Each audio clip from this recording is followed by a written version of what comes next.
diseño de las instalaciones y procedimientos operativos estandarizados de saneamiento. Instalaciones.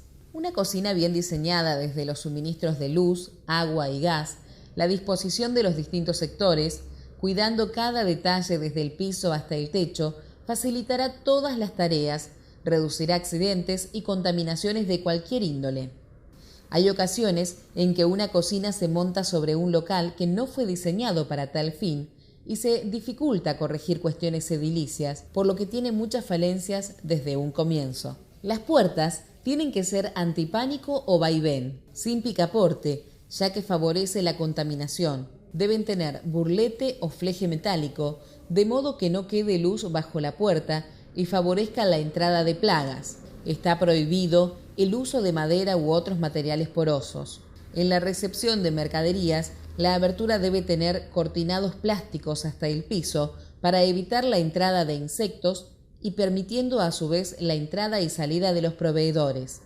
Las ventanas tienen que tener malla mosquitero, así como toda abertura que cumpla la función de ventilación, como los extractores. Las paredes y techos tienen que ser lisos, lavables, impermeables, de colores claros y sin huecos ni agujeros. Debe tener friso. Este comprende una banda horizontal ancha que va desde el piso hasta 1,80 m como mínimo, revestida con cerámicas, azulejos, acero inoxidable o pintura epoxi. Los zócalos deben ser de ángulo redondeado para facilitar la higienización e impedir la acumulación de suciedad. Estos son llamados zócalos sanitarios. Los pisos tienen que ser antideslizantes, de fácil lavado e higienización, resistentes al tránsito y a la corrosión y con desnivel para el escurrido de los líquidos. Los suministros tienen que estar preparados para abastecer las necesidades del establecimiento y ser adecuadas a las normas correspondientes. El agua tiene que ser potable, fría y caliente y tener presión suficiente. La electricidad y el gas deben tener las cañerías adecuadas, los cables deben estar empotrados y las cajas de luz cerradas con tapa. Es importante que en todo el establecimiento haya luz suficiente y cada luminaria debe contar con su protección antiestallido para evitar accidentes y contaminación física por vidrio. Las superficies de trabajo deben ser lisas y de materiales aptos, no corrosivos y de fácil limpieza. No se permiten las mesadas de madera. Los materiales más nobles son el acero inoxidable y el granito de placa única. El mármol se puede utilizar, pero tiene la desventaja que con el tiempo se corroe con los ácidos y se dificulta su saneamiento. Los establecimientos deben tener un área de almacenamiento de residuos alejada de la zona de elaboración. Tienen que ser ventilado, protegido de plagas, mantenerse limpio y desinfectado y asegurar en lo posible una temperatura fresca. Los contenedores tienen que tener tapa y estar debidamente cerrados. Debe existir un sistema de eliminación de efluente seguro, con rejillas completas, limpias y con protección de plagas. A su vez, tiene que haber fregaderos con dimensiones adecuadas a la cantidad y tamaño de elementos que se van a higienizar en ellos. En los establecimientos que tienen trampa de grasa, se debe garantizar una limpieza adecuada de las mismas. El vestuario debe ubicarse de forma tal que permita el cambio completo de ropa en una zona previa a las instalaciones donde se manipulan alimentos. Los casilleros tienen que guardar prolijamente sus pertenencias, ropa y calzado de cada empleado, cerrar perfectamente y no acumular en su interior restos de alimentos. Puede contar con un sector de duchas, con desagües adecuados y protección contra salpicaduras. Este sector tiene que contar con suficientes lavamanos. No puede faltar jabón desinfectante, toallas descartables, papel higiénico y botiquín de primeros auxilios. Los sanitarios no deben estar comunicados directamente con las salas en las que se manipulen productos alimenticios. La construcción, composición y el estado de conservación y mantenimiento de los equipos y utensilios deben reducir al mínimo el riesgo de contaminación. Tienen que contar con manuales de instrucciones para el armado y desarmado del equipo que posibiliten realizar procedimientos de saneamiento eficientes. Su instalación debe permitir la limpieza adecuada del equipo y de la zona circundante, y las conexiones de suministros deben estar correctamente encastradas e impermeabilizadas. ¿Cómo mantener la higiene del establecimiento? Un plan de saneamiento oportuno mantendrá la higiene del establecimiento y asegurará la inocuidad de los productos. Es fundamental que esté por escrito definiendo qué se debe hacer, incluyendo el fundamento de los métodos que se van a aplicar. Asignar a cada persona involucrada sus funciones y responsabilidades, así como el tiempo necesario para cada operación y su frecuencia. Cuando todo está escrito, se pueden establecer medidas correctivas y pertinentes y modificar dicho plan. Al eliminar tierra, residuos de alimentos, suciedad, grasa u otros residuos, estamos limpiando. Por lo tanto, al limpiar desaparece la suciedad visible. Sin embargo, los microorganismos presentes en el medio ambiente persisten, por lo que es necesario desinfectar para eliminar la suciedad invisible. El procedimiento completo en el cual primero se limpia y luego se desinfecta se denomina saneamiento. Se debe sanear todo lo que está dentro del establecimiento, desde los pisos, paredes, ventanas y techo, hasta el equipamiento, las mesadas, la vajilla y los utensilios. No hay que olvidar sanear cestos de basura y objetos relacionados con el control de plagas. La frecuencia del saneamiento dependerá de la clase de alimentos que se preparen, de los tipos de superficies, del flujo de personas y la ventilación del área. Recordar que todas las superficies, utensilios, vajilla y equipos que entran en contacto con alimentos deben ser lavados, enjuagados y desinfectados, inclusive los artículos utilizados para la limpieza de superficie en contacto con alimentos. Se aconseja después de cada uso, después de cualquier interrupción durante la cual estos hayan podido contaminarse y a intervalos regulares si son de uso constante. Los agentes desinfectantes no actúan correctamente si la superficie a desinfectar no se encuentra limpia, por lo que siempre primero se limpia y luego se desinfecta. No es posible realizar este procedimiento en sentido inverso. Ahora vamos a comentar con qué productos podemos limpiar y con qué productos podemos desinfectar. Los agentes limpiadores son compuestos químicos específicamente formulados para remover suciedad o depósitos minerales. Se deben elegir según sus propiedades específicas de limpieza, para lo que se recomienda consultar a los proveedores y decidir qué compuesto químico es el más adecuado para determinado fin. Los productos de limpieza no pueden ser corrosivos, debiendo ser seguros tanto para las personas que los utilizan como para las superficies. Es fundamental utilizarlos siguiendo las instrucciones de uso que traen en el rótulo. Los agentes de limpieza más comunes son el jabón, el detergente, el agua fría y caliente y los desengrasantes. Los agentes desinfectantes son compuestos químicos que para reducir el número de microorganismos debe tener un tiempo mínimo de contacto y utilizarse a la temperatura adecuada.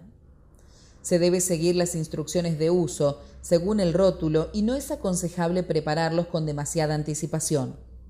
Los agentes más comunes de desinfección son la lavandina, el alcohol y el agua caliente. La lavandina se debe usar diluida con agua fría y en la proporción que indique el rótulo. Pura no tiene acción desinfectante, ya que se activa con el agua.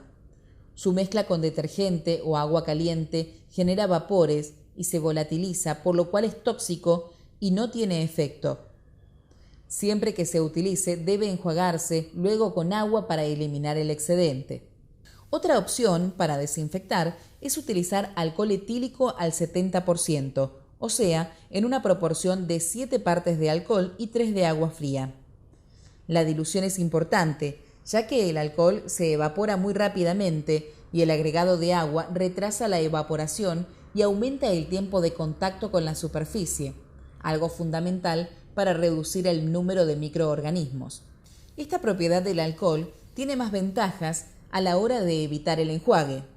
El agua caliente por encima de 82 grados también desinfecta y evita el enjuague posterior.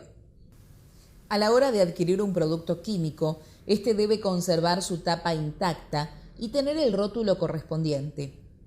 No se aconsejan los productos sueltos ni fraccionados en el establecimiento, como tampoco reutilizar envases descartables para almacenarlos. Siempre guardarlos bajo llave en un lugar exclusivo. Se debe limpiar de lo más sucio a lo más limpio y de lo más alto a lo más bajo. El saneamiento puede realizarse manualmente o con equipos. Los agentes de limpieza y desinfección que se manejen en las áreas de producción no deben ser un factor de contaminación para los alimentos que se elaboren. Aquí se muestran las fases de una correcta limpieza y una posterior desinfección. Primero, una prelimpieza, donde se elimina la suciedad grosera, grasa, etc., barriendo, raspando, frotando o preenjuagando, siempre con agua fría. La limpieza principal se realiza con detergente y agua caliente y elimina la grasa, suciedad y restos de alimentos. El enjuague elimina la suciedad disuelta en el detergente con agua caliente. La posterior desinfección disminuye el número de microorganismos y si se utiliza como desinfectante la lavandina diluida, se debe enjuagar con agua fría. No así si se utiliza agua caliente o alcohol. El secado elimina restos de agua y debe realizarse con paños limpios o toallas descartables. Los equipos deben tener las instrucciones del fabricante para su desarme y saneamiento y es preciso contar con las herramientas adecuadas para tal fin. Si son de uso continuo, se deben desarmar y sanitizar después de cada uso.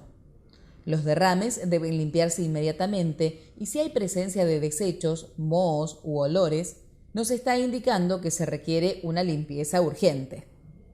Los elementos de limpieza, como las esponjas y cepillos, se deben lavar y enjuagar con frecuencia para preservar su utilidad y se deben mantener en recipientes con desinfectante o secar al aire entre usos.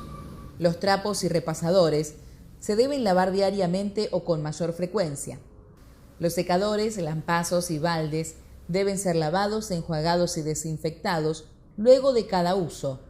No se deben dejar los cepillos, trapos, esponjas o lampazos en el balde con agua. Con respecto al tanque de agua, se exige la realización de una limpieza semestral realizada por una empresa autorizada por el Gobierno de la Ciudad de Buenos Aires. Se deberá contar con la certificación para ser exhibida a las autoridades competentes. Es importante recordar que no se deben utilizar los elementos empleados en la limpieza de pisos para higienizar mesadas o accesorios de cocina y durante el lavado cuidar que no existan en la proximidad alimentos que pueden contaminarse con salpicaduras. Tampoco se deben usar trapos tipo rejilla para la limpieza de manos, máquinas, utensilios y mesadas, ya que constituyen el riesgo de contaminación cruzada más importante con que cuentan los microorganismos para trasladarse de un lugar a otro. Los baños se deben sanear una vez por turno. Los azulejos de los cubículos deben limpiarse con la misma frecuencia que el inodoro. No debe permitirse la acumulación de residuos en los alrededores. Siempre debe tener papel higiénico y agua disponible. Si cuenta con sector de duchas, debe tener desagües adecuados y protección contra salpicaduras. Es fundamental cuidar la limpieza de este sector debido a la proliferación de hongos que se da por alta humedad del ambiente. Los elementos utilizados para este sector deben ser de uso exclusivo y el personal encargado del saneamiento de baños y vestuarios tiene que utilizar una vestimenta adecuada. En los vestuarios se debe mantener el orden y la limpieza en todo momento. Es importante verificar una vez por hora la condición de higiene y los insumos para reponer de ser necesario. Aquí observamos a modo de ejemplo un checklist de limpieza semanal, donde por un lado figuran los diferentes insumos a reponer y las instalaciones a sanear, y por otro, los horarios en que se realizó dicha actividad. Estas son algunas imágenes que muestran errores frecuentes encontrados en sanitarios de establecimientos. Aquí observamos imágenes de vestuarios donde no hay orden ni limpieza adecuada. Los cestos de residuos deben mantenerse en condiciones de higiene. Es importante sanearlos directamente en el piso y no subir a las mesadas para dicho procedimiento. Tienen que estar tapados para evitar atraer a las distintas plagas. Las bolsas se deben cambiar antes de llenarse por completo y almacenar en los contenedores con tapa alojados en el área de depósitos de residuos. Al manipular los residuos, se deben evitar la contaminación de los alimentos y el agua potable. Es necesario retirarlos del área de trabajo todas las veces que se requiera y por lo menos una vez al día. El sector donde se depositan los contenedores, además de estar aislado, ventilado y protegido de las plagas, tiene que mantenerse saneado y en lo posible a una temperatura fresca. No se debe acopiar residuos en las áreas de elaboración de alimentos, como tampoco apoyar bolsas o recipientes de residuos sobre las mesadas. Recuerde que luego de manipular residuos, deberá lavarse las manos antes de continuar con otra tarea.